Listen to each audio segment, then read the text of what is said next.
사람은 누구나 뒤를 돌아보며 삽니다. 나는 앞만 보고 산다. 이렇게 하는 사람이라 할지라도 잠깐 뒤를 돌아볼 수밖에 없습니다.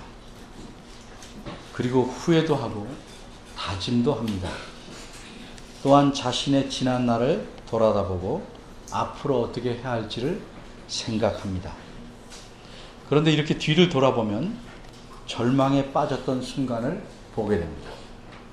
사방이 다 막혀 있었던 때, 하늘이 무뎌진 것과 같았던 때를 보게 됩니다.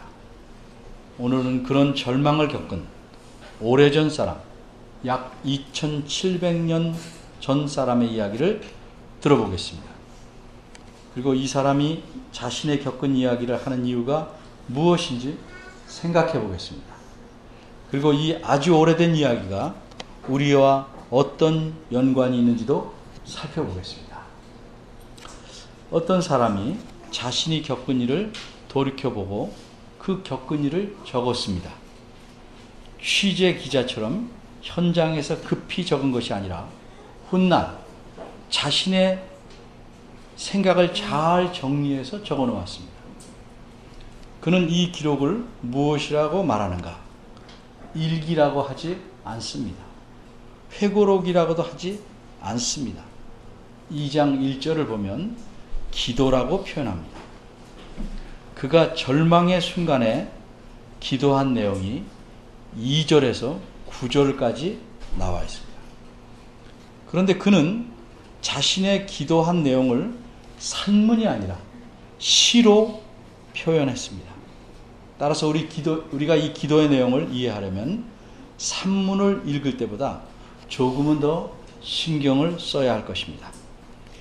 오늘 우리는 본문에서 세 가지를 생각해 보려고 합니다. 첫째는 이 시의 배경이 무엇인가? 둘째는 이 시의 내용이 무엇인가? 셋째는 이 시의 목적이 무엇인가? 이 세 가지입니다. 첫째입니다. 이 시를 쓰게 된 배경이 무엇인지를 살펴보겠습니다. 이 시를 지은 사람은 사람이 겪기 힘든 정말 놀라운 하지만 매우 고통스러운 경험을 했습니다. 이 사람 때문에 동행하였던 많은 사람들도 엄청나게 고통스럽고 놀라운 경험을 합니다. 이 사람이 누굽니까? 그는 하나님에게서 도망치려고 그 당시에 지구 끝이라고 할 만한 먼 곳으로 가는 배를 탔습니다. 그러나 하나님께서는 몰래 도망치려는 그를 내버려 두지 않으십니다. 그가 탄 배가 바다 한가운데로 나가자 뱃사람들조차 전혀 예상치 못한 돌풍이 불기 시작합니다. 이 바람은 그저 강하기만 한 것이 아니라 회오리바람처럼 빙빙 돕니다. 그래서 배가 움직이는 대로 따라다니며 괴롭힙니다. 1장 4절 후반절에 보면 배가 깨어지게 된지라 하는 표현이 있습니다. 이 표현은 원문대로 말하면 매우 흥미롭습니다. 원문을 직역하면 그 배는 자신이 부서질 것이라고 생각하였다입니다. 의인법입니다. 배의 상태는 배 자신이 가장 잘 압니다. 배가 스스로 나는 이제 부서질 것이다 라고 생각할 만큼 위태로웠습니다. 그런데 바람은 그 배를 부수지 않았습니다. 그 대신 배를 좌우로 위아래로 정신없이 흔듭니다. 배 안에 있는 사람들이 살기 위해서 물건들을 바다에 내던집니다. 바람은 더욱 거세집니다. 뱃사람들은 이것이 신의 진노임을 깨닫습니다. 승객들까지 각자의 신에게 기도하게 합니다. 그러나 바람은 잦아들기는커녕 더욱 배를 요동치게 합니다. 마침내 제비를 뽑아 신을 노엽게 한 사람이 누구인지 알게 됩니다. 이 사람을 바다에 던지면 신의 노여움이 가라앉아서 다른 사람들의 생명을 건질 수 있다고 생각은 하지만 차마 살아있는 사람을 바다에 내동댕이 칠 수는 없었습니다. 그래서 뱃사람들은 어떻게든 배를 육지로 돌리려고 힘씁니다. 소용이 없었습니다. 그러면 그럴수록 거센 바람이 배를 들었다 놓았다 하는 바람에 어쩔 수 없는 선택을 해야 했습니다. 마침내 신을 노엽게 한 사람을 바다에 던졌습니다. 언제 그랬냐는 듯이 바람은 사라지고 바다가 평온해집니다. 그런데 이 사람이 바다로 내 동댕이 쳐들 때에는 여전히 무섭고 격한 회리바람 때문에 파도는 춤을 추고 있었습니다. 그가 바다에 떨어지자 깊이 빠져 들어갑니다. 이젠 죽었구나 생각합니다. 얼마나 깊이 들어가는지 바다 맨 바닥 육지에 뿌리가 있는 곳까지 이르는 듯합니다. 그때 무엇인가 시커먼 그림자가 급히 다가옵니다.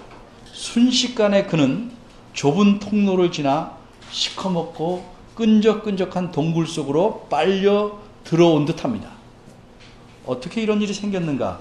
1장 17절이 알려줍니다.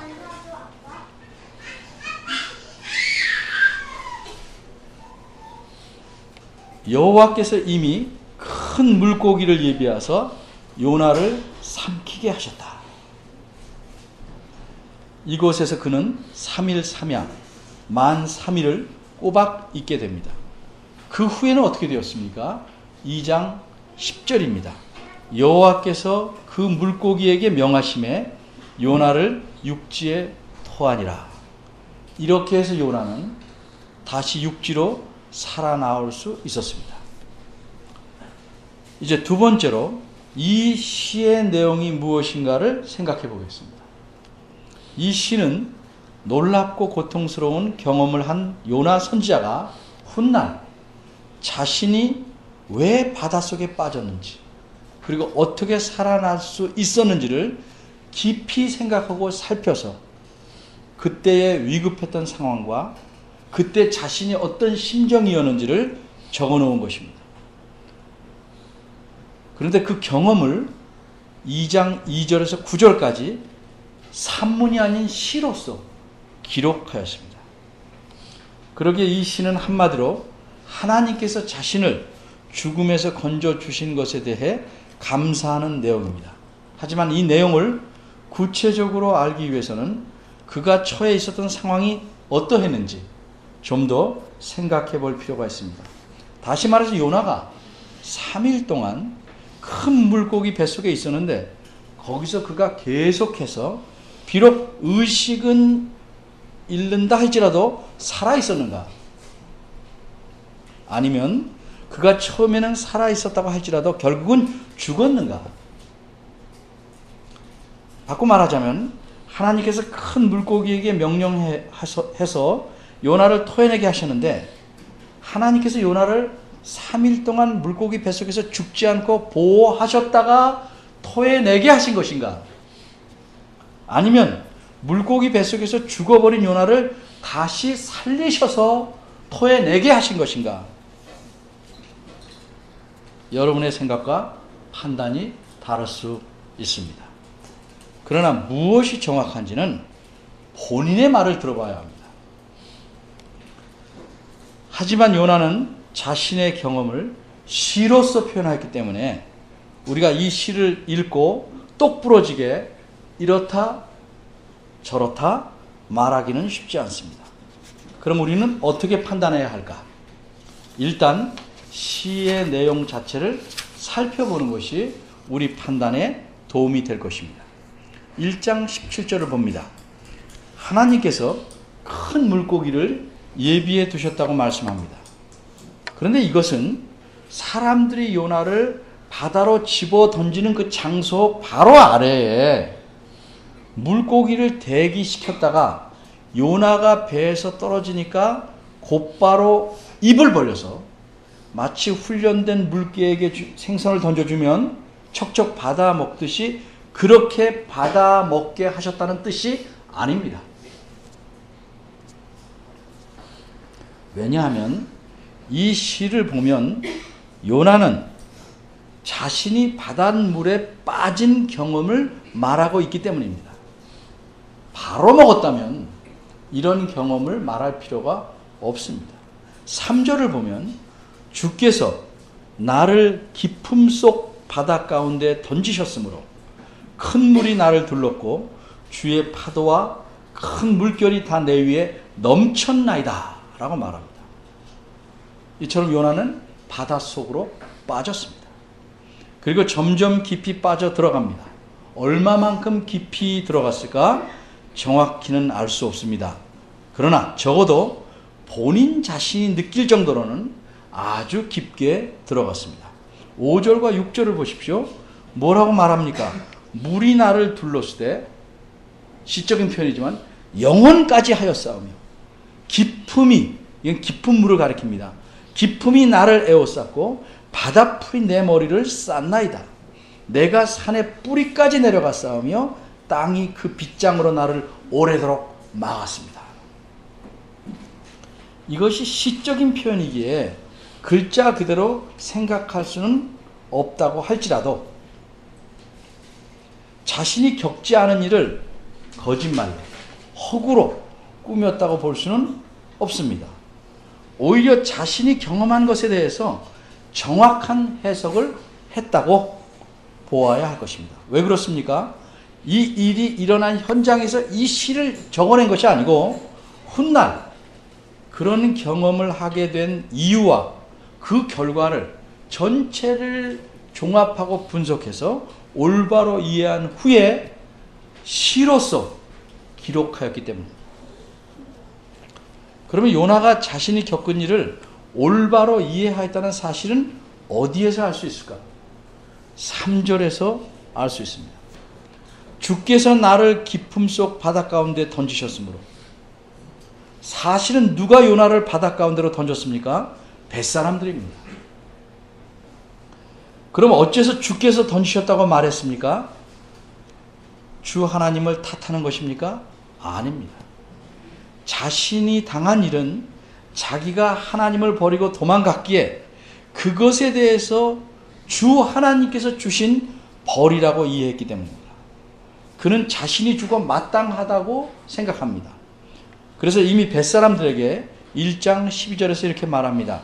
나를 들어 바다에 던지라. 그리하면 바다가 너희를 위하여 잔잔하리라. 너희가 이 큰 폭풍을 만난 것이 나의 연고인 줄을 내가 아노라. 어쨌든 요나는 바다로 던져진 후에 바닷속으로 깊이 빠져 들어갑니다. 그러다가 어느 순간 죽기 전에 물고기가 그를 집어 삼킵니다. 그리고 그는 그 물고기 뱃속에서 하나님께 살려달라고 기도합니다. 물론 요나가 그 속에서 손을 모으고 무릎을 꿇고 그렇게 기도하는 것은 아닙니다. 물고기 뱃속에서 적어도 의식이 있는 동안 하나님께 간절히 간구하였기에 그 내용을 기도라고 한 것이고 이것을 그는 시로서 표현한 것입니다. 그럼 그가 시로서 표현한 이 상황을 우리는 어떻게 이해해야 할까? 둘 중 하나일 겁니다. 하나님께서 요나를 물고기 뱃속에서도 살아있게 하셨는가? 아니면 죽어버린 요나를 살려내셨는가? 세 번째로 이제 생각할 것은 이 시의 목적이 무엇인가 하는 점입니다. 바꿔 말하면 이 시는 무엇을 말하려고 기록해 놓았을까?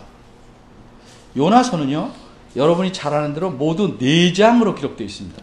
근데 이 제2장은 나머지 3장, 1, 3, 4장과 다른 구조로 되어 있습니다. 우리말이나 영어 성경은 2장이 10절까지만 있습니다. 근데 원문인 히브리어 성경에는 11절까지 있습니다. 어째서 한 구절이 늘어났는가? 그것은 1장을 16절에서 마치고 1장 17절을 원문에서는 2장 1절로 기록하고 있기 때문입니다.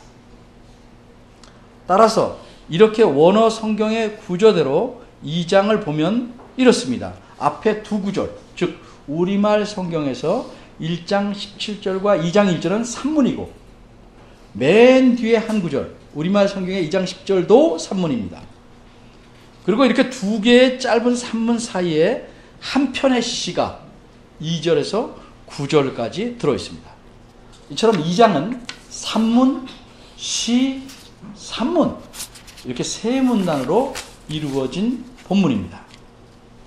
그러면 이 세 문단은 무엇을 말하고 있는가? 첫 문단인 1장 17절과 2장 1절에서는 여호와 하나님께서 하신 일을 강조합니다. 그것이 무엇입니까? 여호와께서 요나를 구원하기 위해서 이미 큰 물고기를 예비해 놓으셨다는 사실입니다.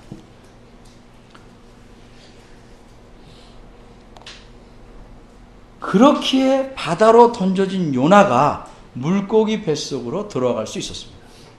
셋째 문단은 무엇을 강조합니까? 2장 10절을 보십시오. 여호와께서 그 물고기에게 명하심에 요나를 육지에 토하니라. 역시 여호와 하나님께서 행하신 일을 강조합니다.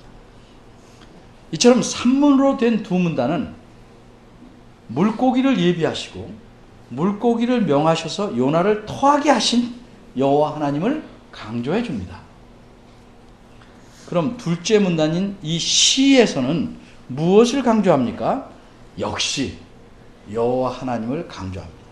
성경은 그 전체가 이런 것입니다. 여호와 하나님을 드러내는 겁니다. 그래서 사람에게 초점을 맞추면 안 됩니다. 여호와 하나님을 강조한다는 사실이 어디에 분명하게 표현되어 있습니까? 특별히 9절 하반절입니다. 구원은 여호와께로서 말미암나이다. 근데 이 말씀은, 이 문장은 원문에선 딱 낱말 두 개입니다. 직역하면 구원은 여호와에게. 히브리어에서는 현재 이른바 비동사를 사용하지 않습니다. 그러니까 이 뜻은 구원은 여호와에게 있다 하는 뜻입니다. 이것은 바꿔 말하면 여호와께서 구원하신다는 사실을 강조한 것입니다.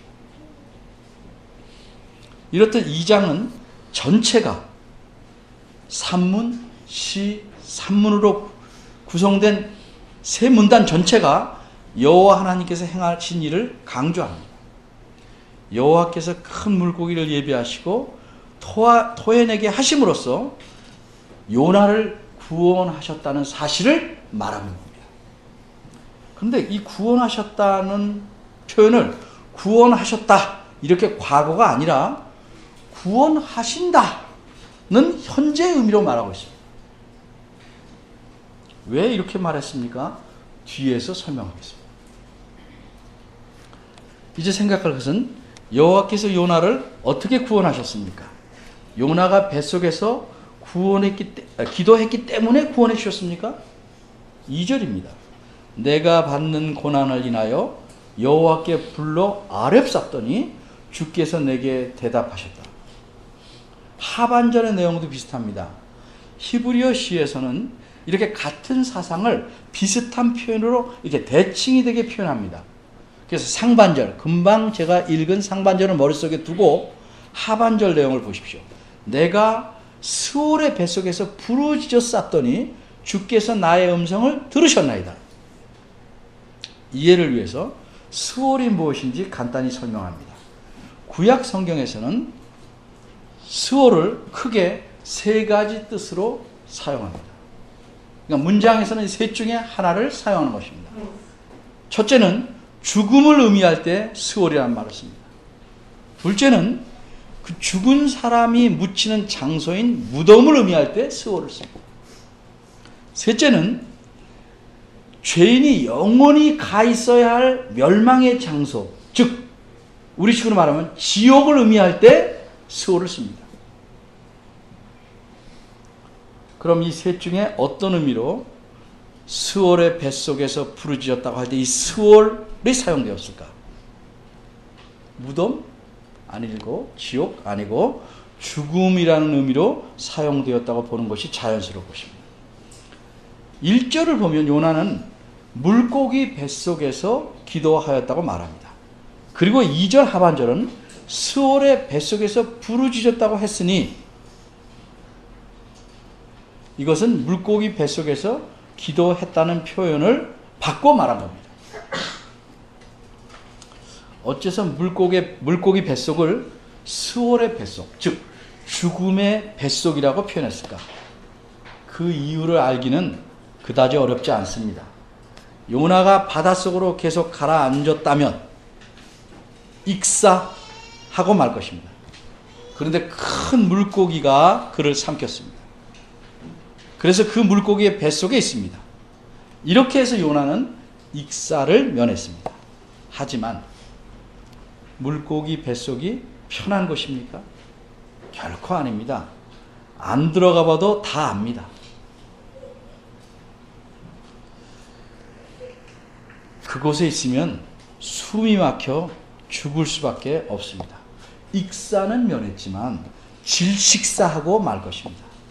그러기에 물고기의 뱃속을 죽음의 뱃속, 스월의 뱃속이라고 충분히 표현할 만한 것입니다.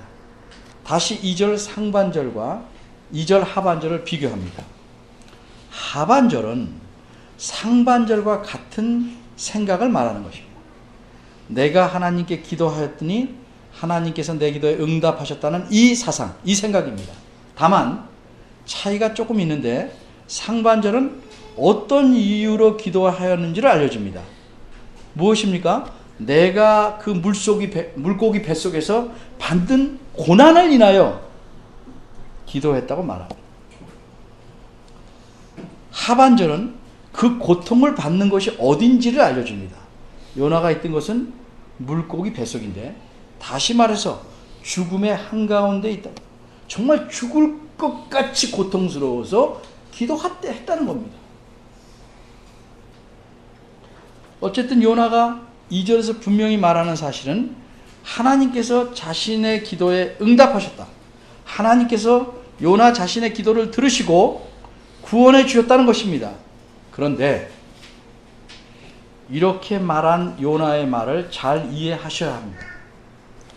이것이 요나가 자신이 기도를 했기 때문에 하나님께서 자기를 구원해 주셨다고 말한 것이라고 생각하시면 오해입니다. 바꿔 말해서 만일 요나가 기도하지 않았다면 하나님께서는 요나를 구원하시지 않았다고 말하는 것일까? 아닙니다. 그렇게 생각한다면 잘못된 겁니다. 왜 그것이 잘못되었습니까? 그 이유를 논리적으로 생각해 보겠습니다. 요나가 기도한 것이 어디입니까? 물고기 뱃속입니다. 바꿔 말해서 큰 물고기가 요나를 집어삼킨 후입니다. 그 이후입니다. 요나가 배 위에서 떨어지기 전에 기도했습니까? 요나는 그랬다고 말하지 않습니다. 요나가 비로소 기도한 것은 본인의 말로 물고기 뱃속에서입니다.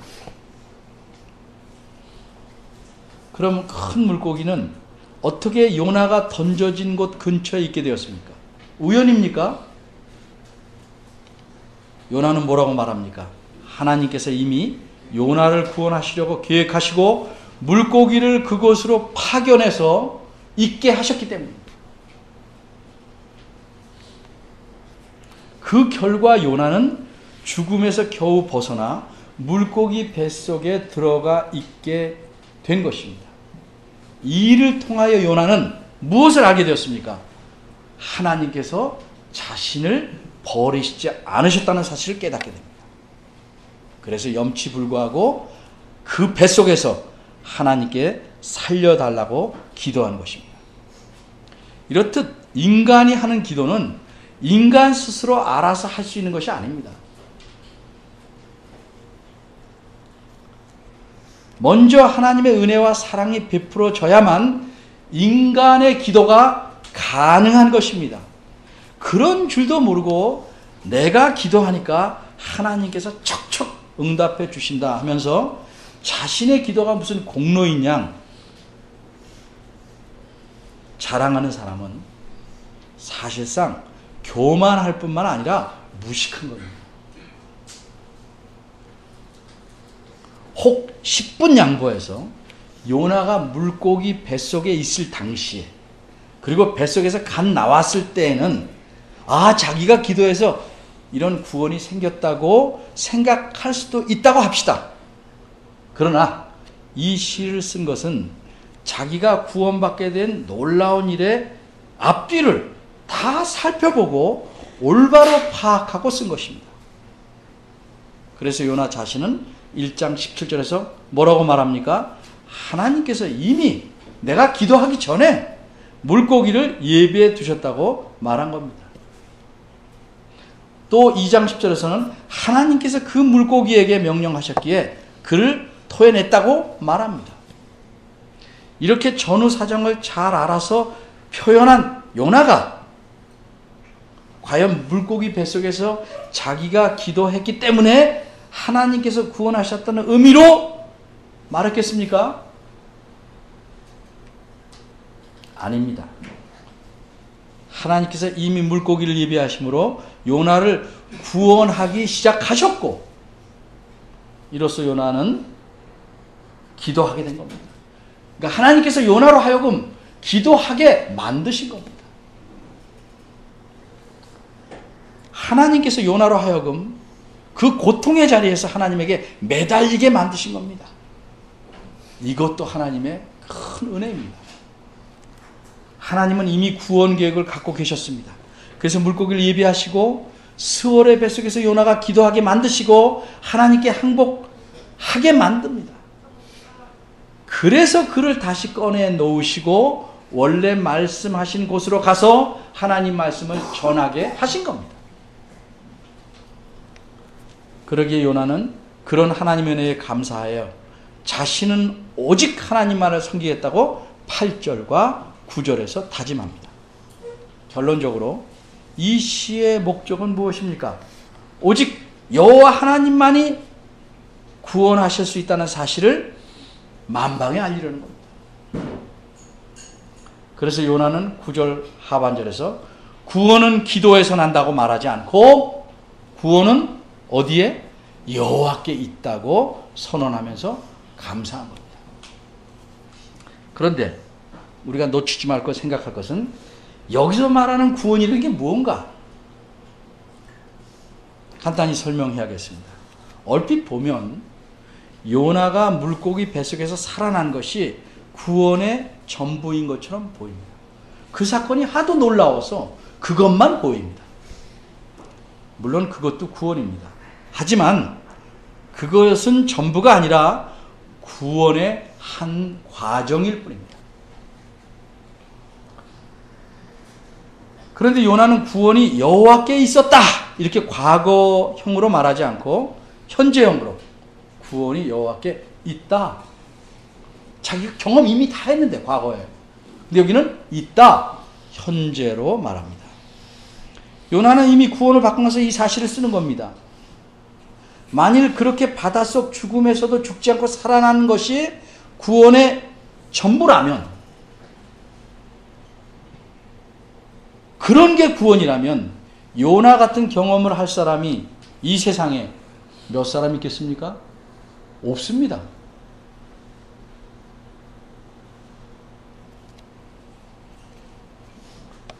현재형으로 말하는 까닭은 사람은 요나와 똑같은 경험을 할 수는 없지만 누구에게든지 인간이 구원을 얻으려면 그 구원은 오직 언제든지 여호와께만 있다 하는 사실을 말하려고 합니다.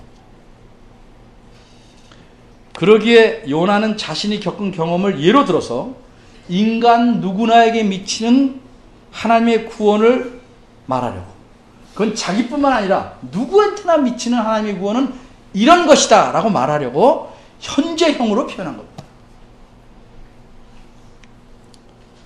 여기서 우리가 놓치기 쉬운 구원의 핵심적인 면은 무엇입니까? 이것입니다. 참 생각해 봅시다. 어째서 하나님께서는 요나를 살려내셨습니까? 단순히 놀라운 경험을 하게 하기 위함입니까? 아닙니다. 요나는 어떤 짓을 했습니까? 아예 하나님 말씀에 불순종한 정도가 아니라 그런 명령을 주셨다고 하나님을 버리고 도망쳤습니다. 제가 아주 쉬운 예로, 아내가 남편한테 집에서 오늘 저녁 좀 해달라고 하니까 그 집을 떠나버린 겁니다.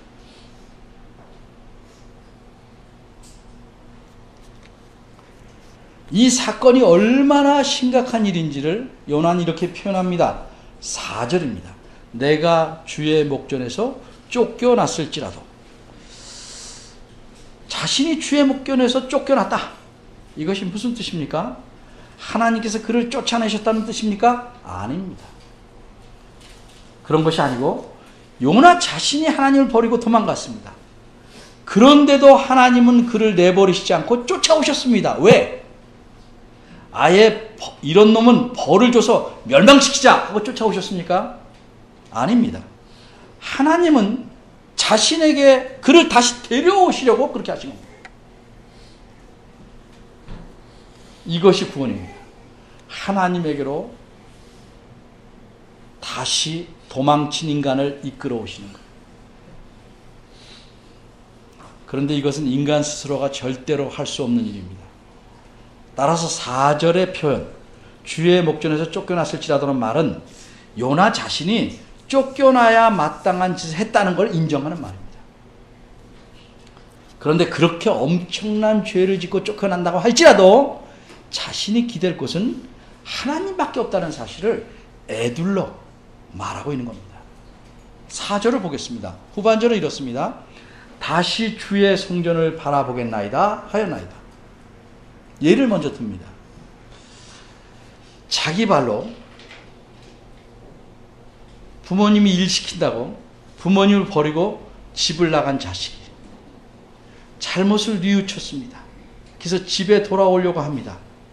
그럼 당당하게 집 대문을 두들기고 문 열어달라고 큰소리 치겠습니까?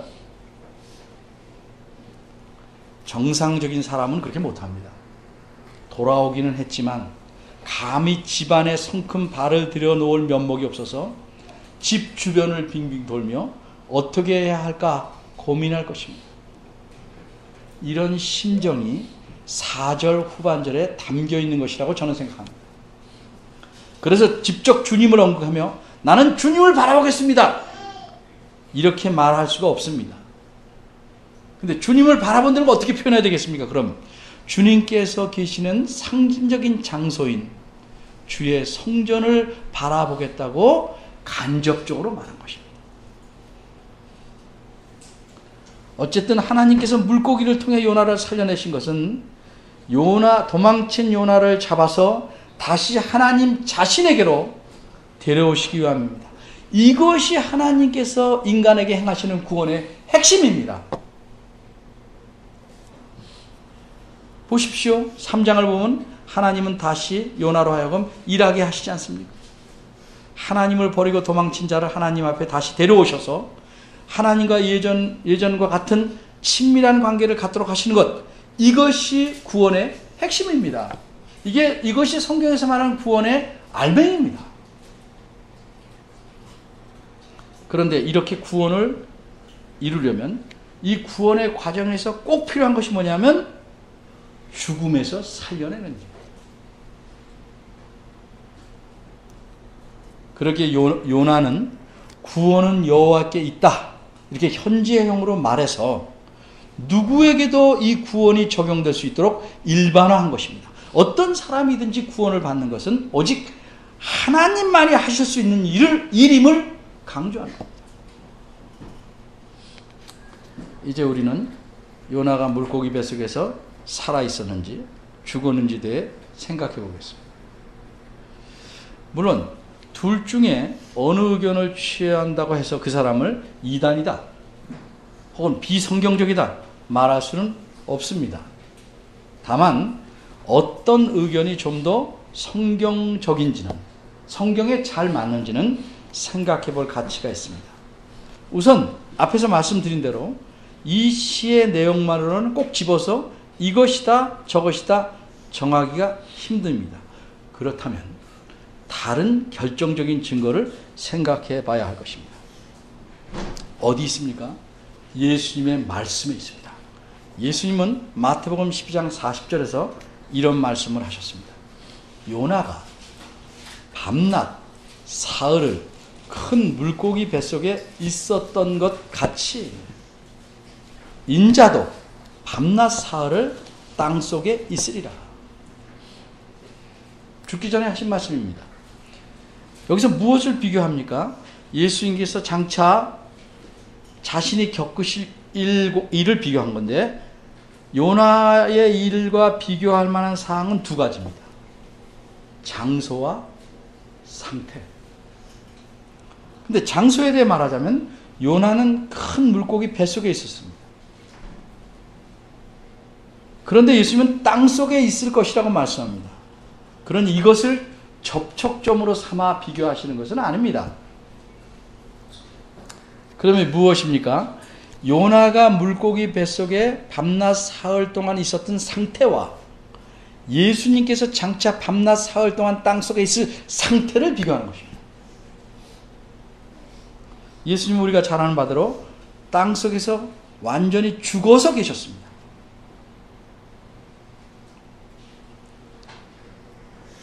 기절해서 계셨다가 살아난 것 아닙니다. 물론 물고기 뱃속에서 밤낮 사흘을 요나가 죽지 않고 있을 수 있었다면 그것도 하나님께서 행하신 큰 일임은 분명합니다. 그런데 물고기 뱃속에서 죽은 요나를 다시 살려내신 하나님의 능력과 계속 죽지 않게 보호하신 하나님의 능력 중 어떤 것이 하나님의 능력을 돋보이게 할 수 있겠습니까?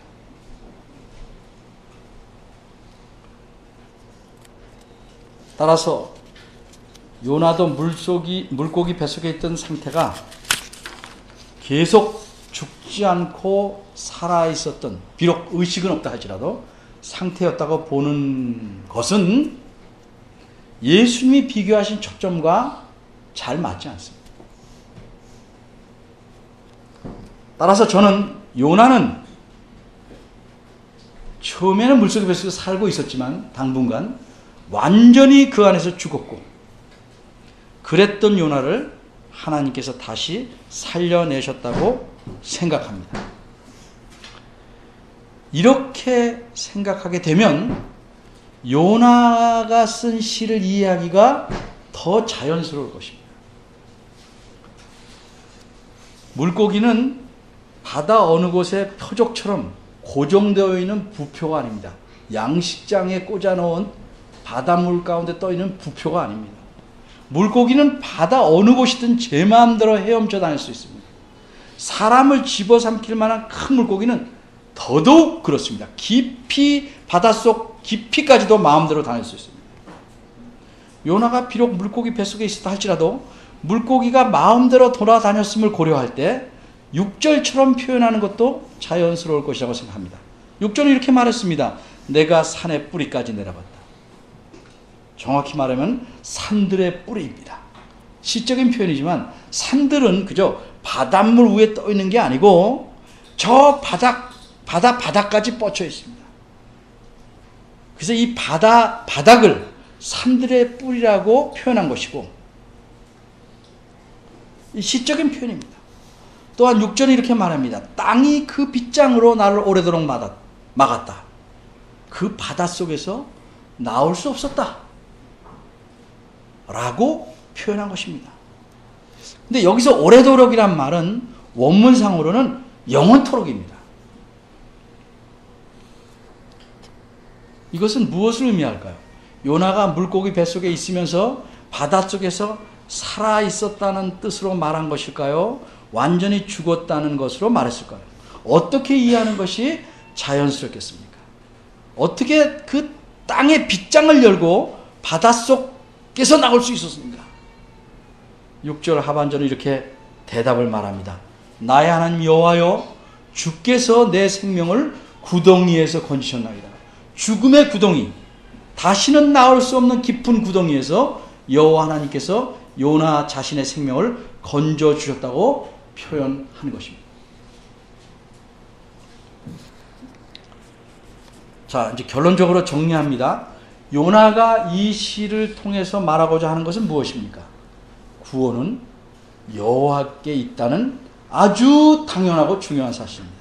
바꿔 말해서 오직 여호와 하나님만이 사람을 구원하신다는 사실입니다. 사람은 결코 스스로를 구원할 수 없습니다. 뿐만 아니라 사람은 자신을 구원하는데 눈꼽만치도 보탤 수 없습니다. 사람의 구원은 전적으로 하나님만이 하실 수 있습니다. 이렇게 오직 하나님의 놀라운 은혜와 능력만으로만 사람은 구원을 받는 것입니다. 모든 사람이 그렇고 우리도 그렇습니다. 그런데 어떻게 이런 놀라운 은혜가 우리에게 주어졌습니까? 오직 예수 그리스도를 통해서입니다. 우리의 구원을 위해서 하나님께서는 자기 아들이신 그리스도를 이 세상에 보내셨고 모든 죄인을 대신해서 죽게 하셨습니다. 그러므로 로마서 5장 8절에 있는 대로 우리들에 대한 자신의 사랑을 하나님께서 확증해 주셨습니다.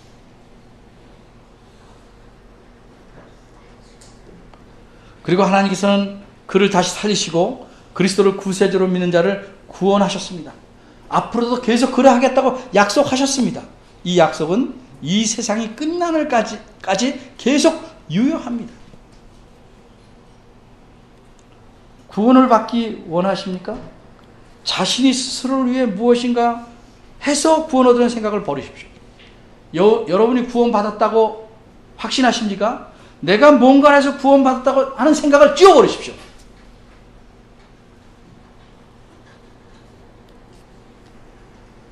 오직 하나님의 은혜로 구원받았습니다. 이렇게 하나님의 은혜로 구원받다는 사실을 정말로 믿는다면 우리는 어떻게 해야 되겠는가? 최소한 요나처럼 감사해야 할 것입니다. 최소한 요나처럼 하나님 말을 철저히 섬기느라 다짐하고 그렇게 살도록 힘써야 할 것입니다. 혹시 여러분 중에 나는 요나처럼 놀라운 경험을 하지 못했기 때문에 그러지가 못하다 이렇게 생각하십니까? 엄밀히 말해서 예수님을 믿고 구원을 얻는 것은 요나가 경험한 것보다 훨씬 놀랍고 깊은 사실입니다. 깊은 사실입니다.